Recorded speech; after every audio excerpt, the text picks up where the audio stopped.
Ja, dit is de Bonifatiuskapel in Dokkum en we zijn op het heden dwaande met een renovatie van de vlier van de kapel. Daar zie je het betonrot onder de onderkant en dat moet opgelost worden.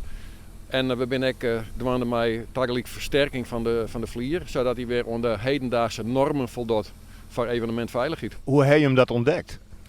Nou, dat is 4 jaar geleden is dat al een keer ontdekt bij een grote uitviering. Dat mensen zeiden van hoe zit het eigenlijk met die vlier? En toen is er een nation en toen hadden ze dus betonrot ontdekt. Ja, dat ken op zich wel, want het leidt er nou 100 jaar.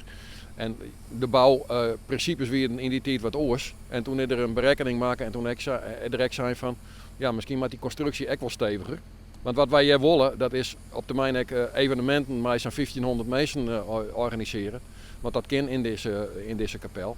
Maar ja, dan moet het al hier wel veilig wezen. En daarom versterken we de vlier tegelijk met de oplossing van de betonrot.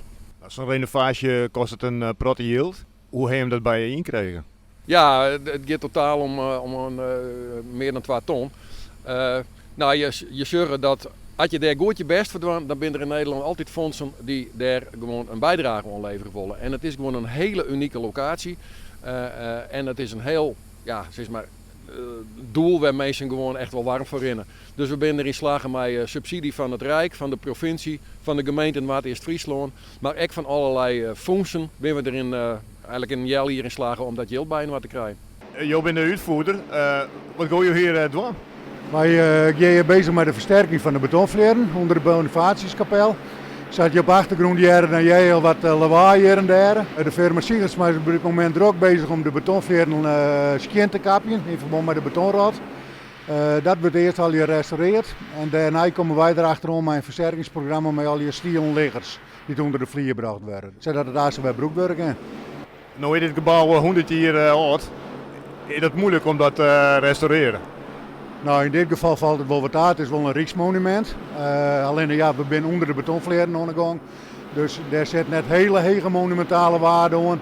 Maar het is wel een heel specifiek putje zo onder de vlier. Maar die jongens er al hieronder. Dus het is wel een uitdaging.